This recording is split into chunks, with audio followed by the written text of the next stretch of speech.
Well, Bungie, you got what you wanted. The game's dead. You made your money.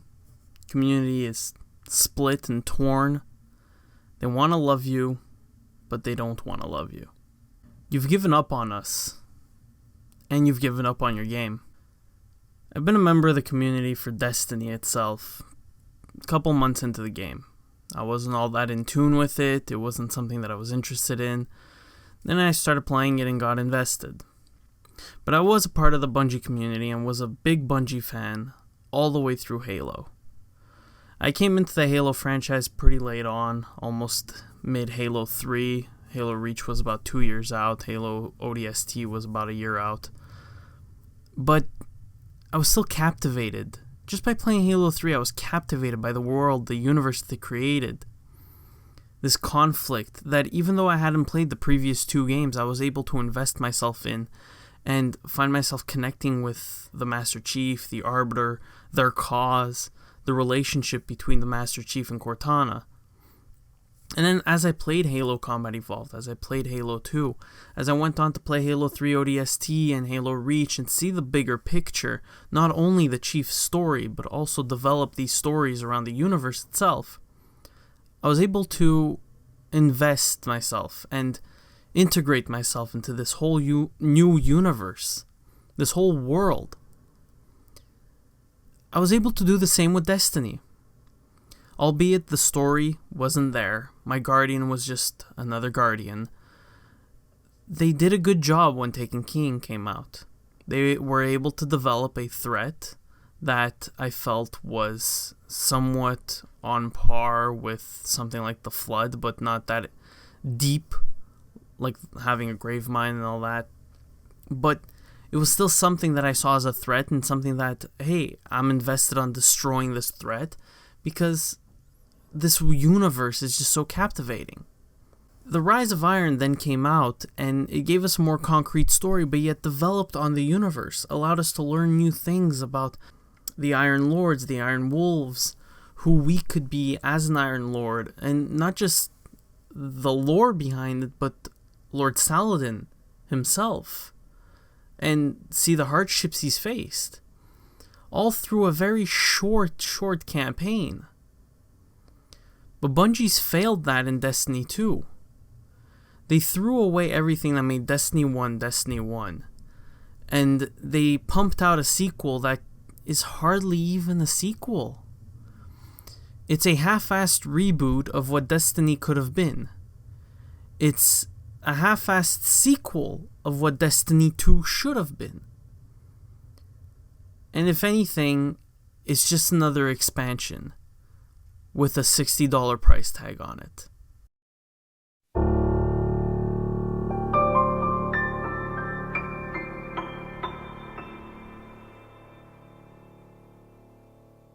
Welcome back, everybody, to hopefully a new series. As you guys saw, I took a more serious tone at the beginning, ranted for a couple minutes. But this series isn't just going to be a rant. It's something that I've been keeping in the fucking back room, wondering when I could finally do this video. And unfortunately, with YouTube changing their partner policy, it really, made me hit the brakes and have to work around making this video. So it's not going to be one video, it's going to be a multi-part segment, because I don't know if they're going to make me cut down my videos from being a half hour long to now giving me only 10 to 15 minutes to work with the videos.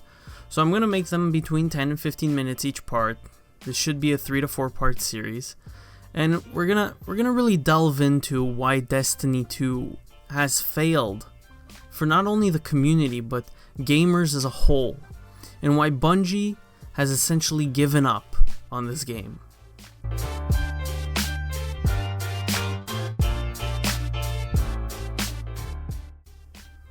Now, when I say Bungie, of course, I'm not talking about the whole of Bungie. I'm not talking about all of its employees, all of the hardworking developers who code the game, who make the game look as great as it does, because essentially, as a first-person shooter, the game looks fantastic, and it's absolutely amazing, the first-person quality.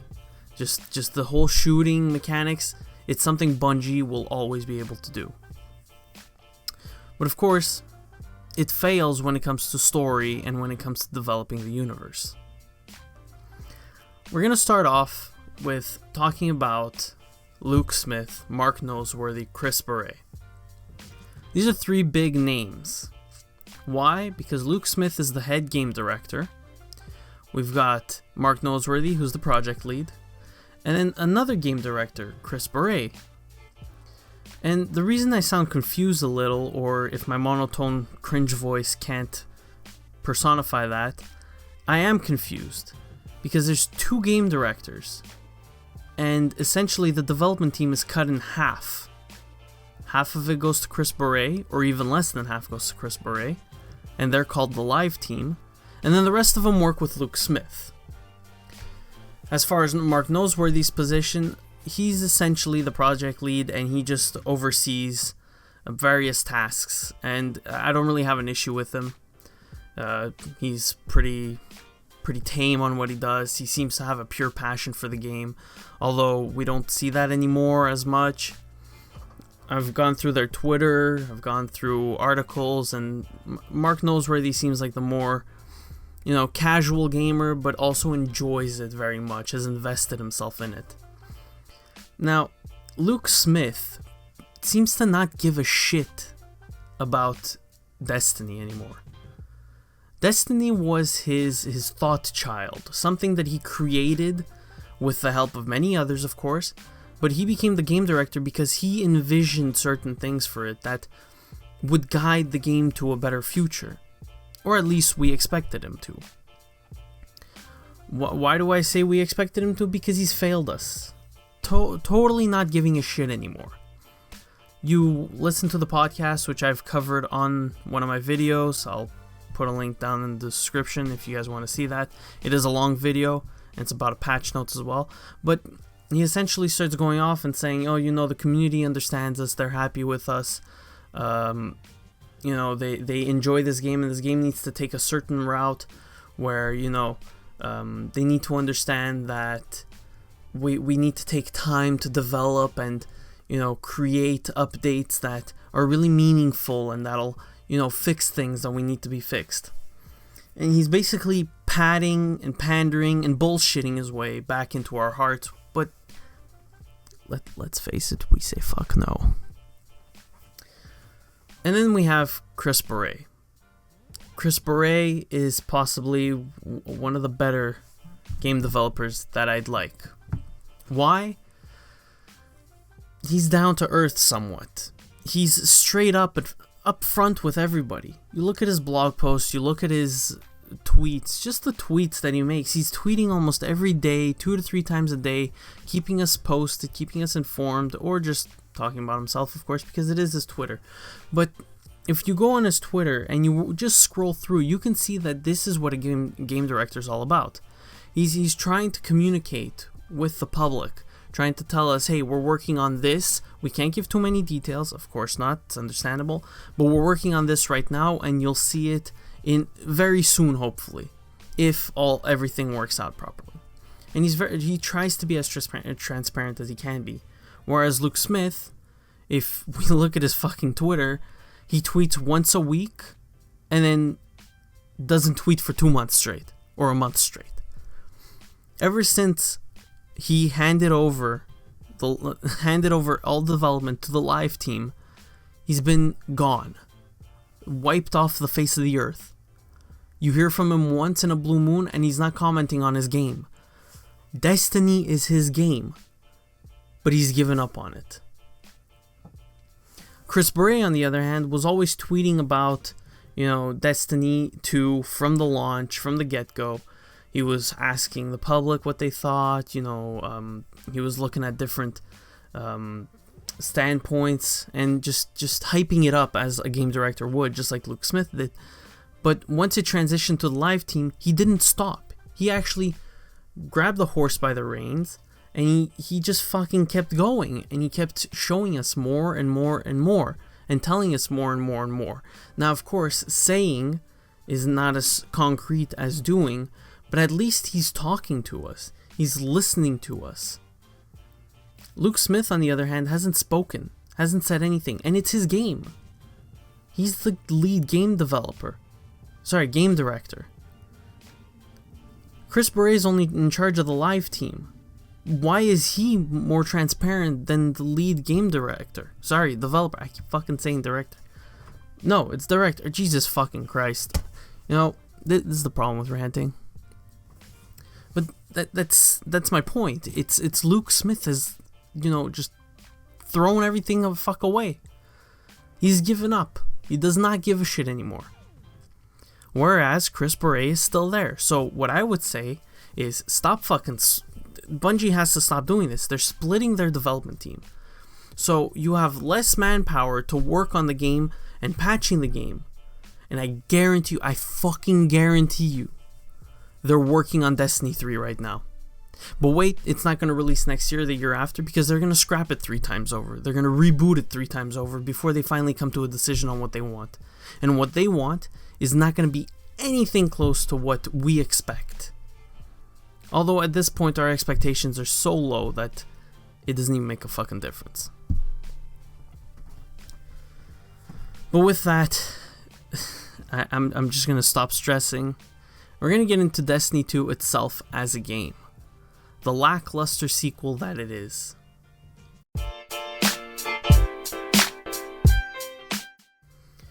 When you kick off with Destiny 2, you open up and you have old memories from your previous game in Destiny 1, and all your characters and how you finish the raid, with who you finish the raids, and it's somewhat nice, it's pleasant.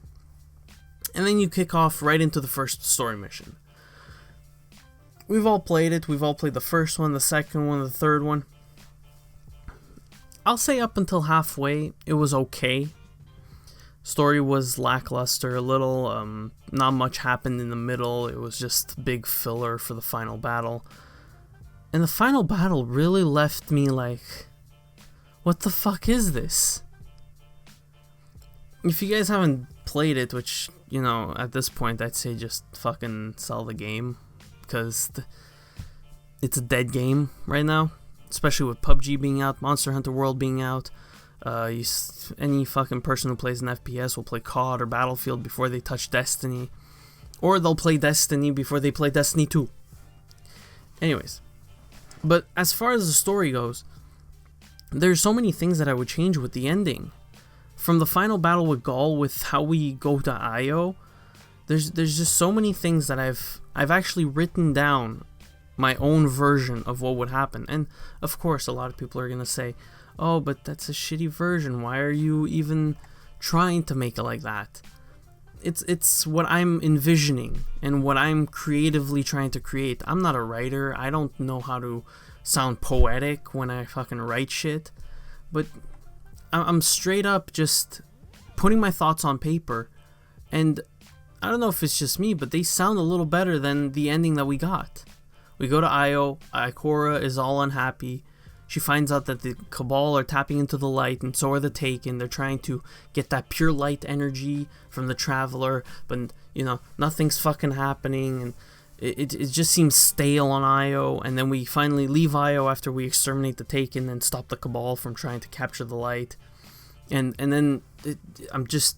Oh, that whole segment made no sense to me. But that's because I'm dim-witted and stupid. But we finally go back to Earth. Ikora, Cade, and Zavala all meet up. Zavala's still being a fucking stuck-up little bitch boy who's afraid to lose a Guardian. But they're fucking warriors. They're meant to die, both multiple times and come back to life and die permanently. Many have in the past. So I don't see why it would be so hard for the commander to actually lose his men. Yes, it's terrible to lose his men under his command, but it's still gonna fucking happen. Oh boy. As far as the story goes, it's okay. It's got a lot of plot holes, and this is when I stop ranting and I get serious.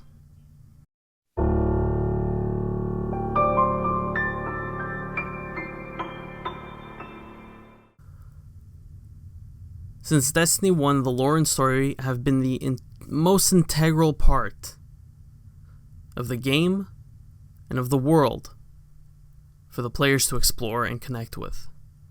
Destiny 2 has effectively removed lore from the game, making it only accessible through third-party websites or by replaying the entire game and noting down or recording the nuggets of lore that are given through scannable objects. Some might say that the lore is finally in the game. And why am I saying that it isn't? Because no Grimoire cards, and it's not recorded in the book. Although they have actually added dialogue that describes and explains the events, there's no way of keeping that information in-game. This could cause a huge lore fans to have to replay missions just to get the information right and connect the dots of the lore and story. When we finally do get to find a coherent narrative to the lore, it begins to conflict with things that happened in Destiny 1. There are two huge plot holes and conflicting lore points that I can't get over. The Cabal knowing what the light is and what the Traveler is, and the Iron Lord storyline from Rise of Iron. When we first learn about the Cabal, we find out that they know nothing of the light and have never heard of the Traveler. They simply are a warmongering army to take over planets and militarize them for the good of the Empire. For this exact reason, they crash one of their ships into the Dreadnought when it shows up near Saturn. They do this in hopes of retrieving intel on how to fight and defeat the light. When I first heard about Destiny 2 being about the Cabal and their invasion and attack on the city, I thought it would be because of the distress signal sent out from the Cabal ship that crashed into the Dreadnought. Needless to say, it wasn't. Instead, they create the biggest continuity error that I have ever seen. Destiny 2 presents the Red Legion as a faction of the Cabal Empire that has been hunting down the Traveler by tracking down the planets and systems it has visited. Not only do they know of the Traveler's existence, but Ghaul states that he is able to not only stop the connection between the Traveler and the Guardians, but he's also able to harness the light and use it. I am Ghaul, and your light is mine. This goes completely against everything said in Destiny 1. How can they know of the Traveler's existence and simultaneously not know anything about it? Bungie could have easily said the distress signal contained information about the light. Upon receiving this information, Ghaul and his Red Legion were sent by the Emperor to learn more about the light and to find a way to weaponize it. This would have launched Ghaul's campaign to search for the light, study planets and systems touched by the light, ultimately leading him to Earth, where he would lay siege to the last city. This would fix continuity errors currently in the story, but Bungie's writers either looked over this big detail in the lore, or simply don't give a shit about the lore. This brings me into the Iron Lords and how they've fucked up the whole Rise of Iron story. With the recent addition of Iron Banner, and at the time that I was writing this script, it was the first Iron Banner, and currently we've gone through several Iron Banners. I couldn't help but notice that Lord Saladin was the one receiving us, and he seemed to have forgotten who we are. For returning Guardians who have played through Destiny, Rise of Iron, you may remember that we were branded Iron Lords. Even Shaxx acknowledges that we are Saladin's young wolf. Saladin's young wolf. My armory is open, sir. This all happens within the first mission of Destiny 2. During Rise of Iron, Lady Aphrodite was the one who hosted Iron Banner while Lord Saladin handled re-establishing the Iron Lords with our help. But now, in Destiny 2, we as Guardians are supposed to overlook that fact that Lady Aphrodite is gone and Lord Saladbar doesn't remember who we are. This small but very annoying detail could have been fixed by simply giving Saladin some dialogue when you talk to him during Iron Banner. While you turn in tokens, he can mention how the temple was attacked as well, or how it wasn't attacked, and instead of staying there to re-establish the order, he mobilized his forces in defense of the city. Depending on each outcome, Lady Aphrodite would have her own story. If the temple was attacked, Saladin would mention how Aphrodite fell in defense of the civilians who were evacuating, or how she helped evacuate civilians and brought them to a pacifist colony that she was originally part of before returning to Lord Saladin during Rise of Iron. If the temple wasn't attacked, then we would learn that Lady Aphrodite left to rejoin her people and see if they were attacked by the Red Legion.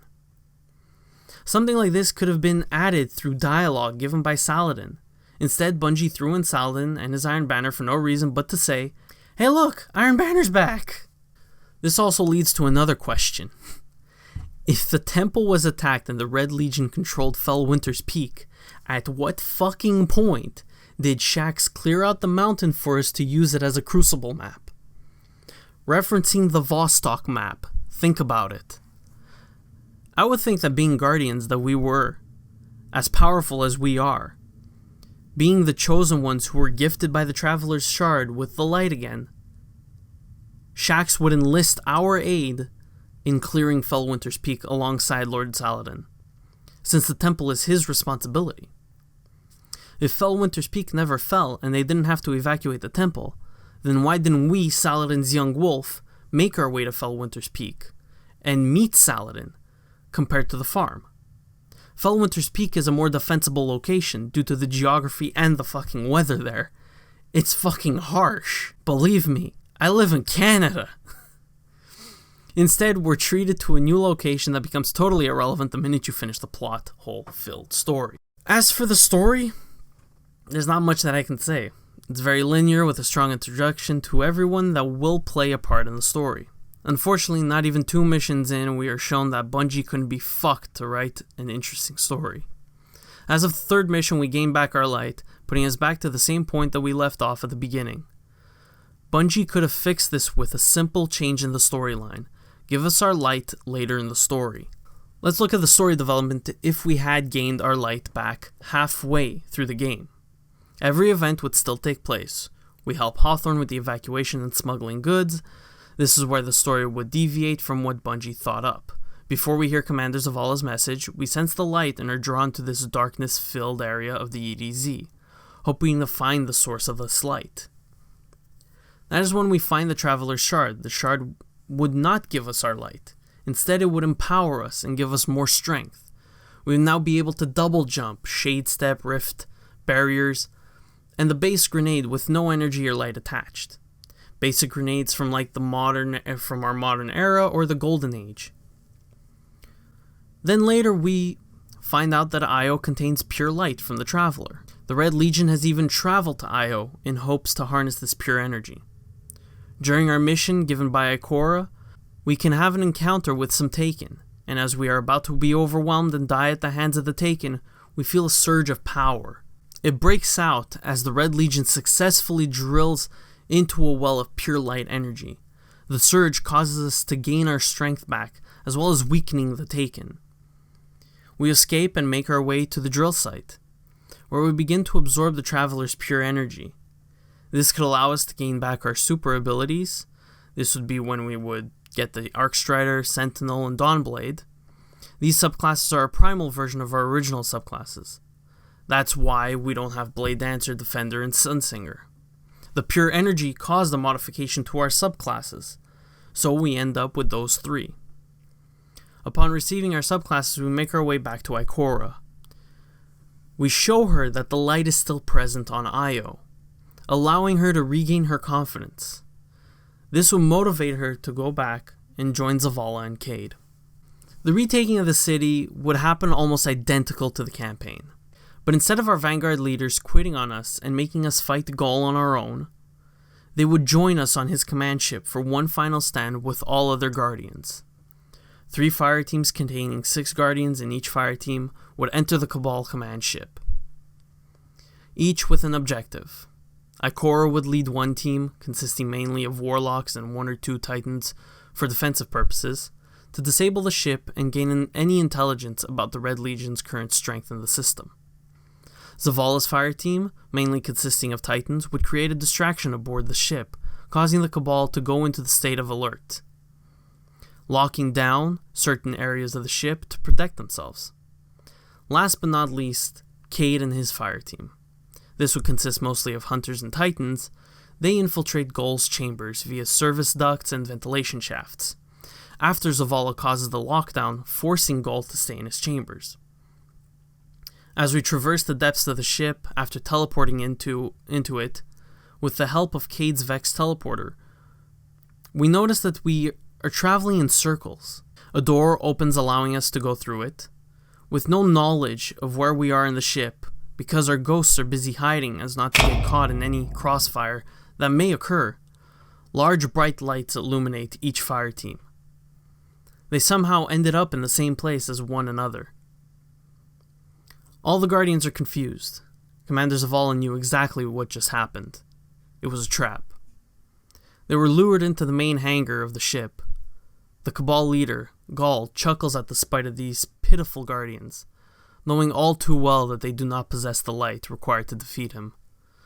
The hangar doors open, allowing the natural light of the burning city to illuminate the enemy. The Guardians are surrounded. Phalanx has set up their shields around the Guardians with legionaries just behind, taking aim at the Guardians. Scions setting their snipers against their shoulders, waiting for their commander's order to open fire. Ghaul has himself protected with 4 of his best guards and 2 Colossus. Just under 100 Cabal altogether in the hangar to crush the Guardian insurgents group. There's no hope for the Guardians. Zavala quickly takes control of the situation, ordering his Titans to summon their barriers in hopes that they can take some of the impact of the initial Cabal volley. Ikora looks to her fellow Warlocks. They drop healing rifts. Cayde picks up the Colonel to protect his new friend, and immediately disappears to do his own thing. Some might say he was trying to get into a sniping position, but others just think he went off to try and kill Ghaul on his own. The Titans take the initial volley and push back with grenades of their own, taking down one side of the barrier.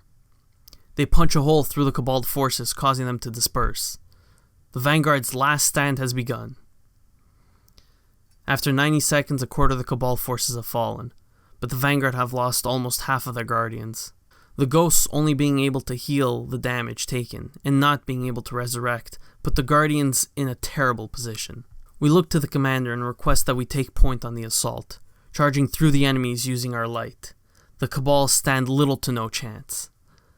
Zavala watches our 6 as we move in on Ghaul's position. Out of the corner of our eye, though, we spot movement. It's Cayde. He's moving along the shadows, closing in on Ghaul. We create a distraction for his elite guards, moving them away from the commander. Cayde is nowhere to be seen now.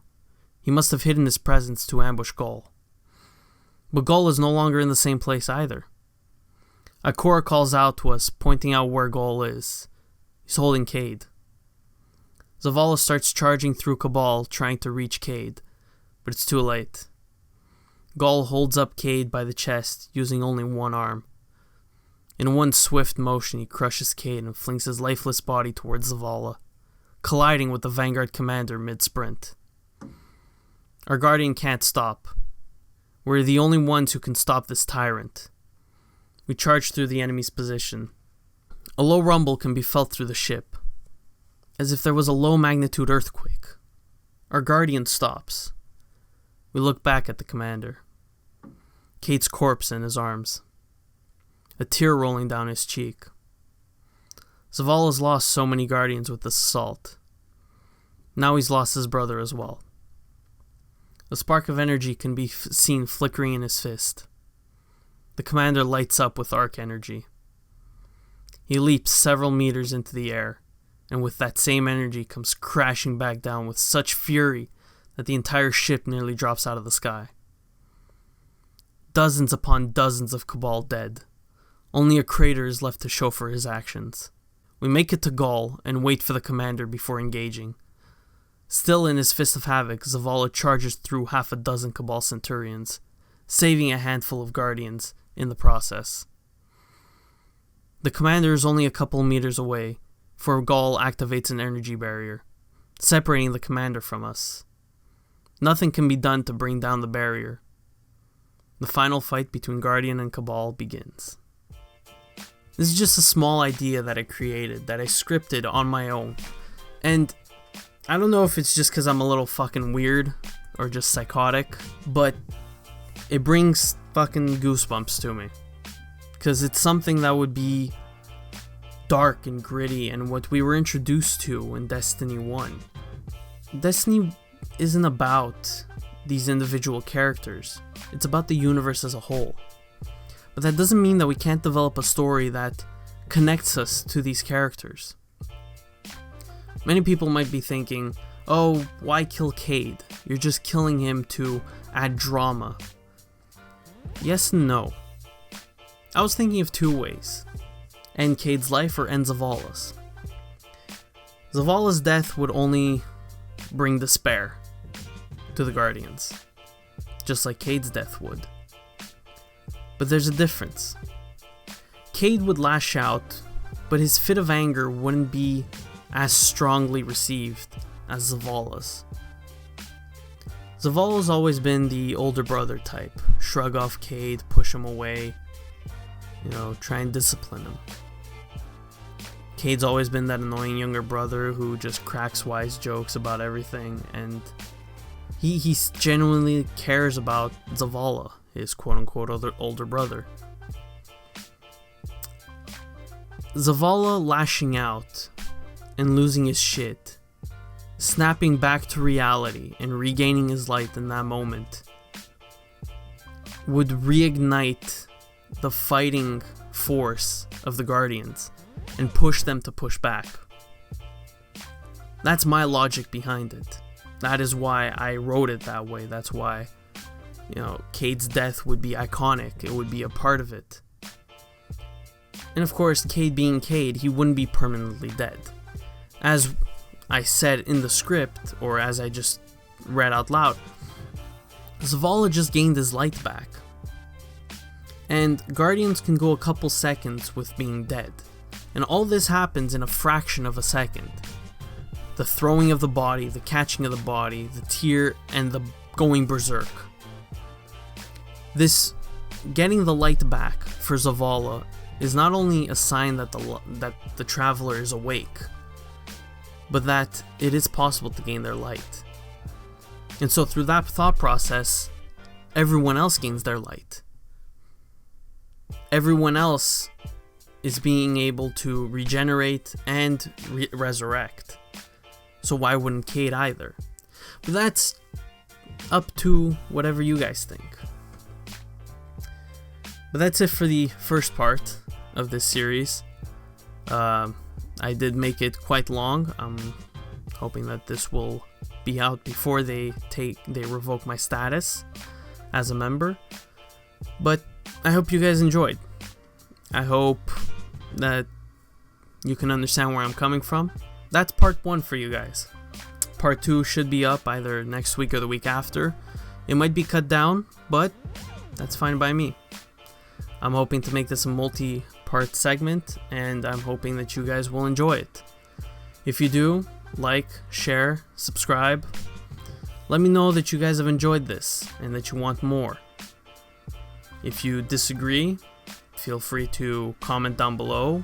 And if you have your own ideas for what the Destiny 2 story should have ended or how it should have gone, definitely comment and let me know what your thoughts were.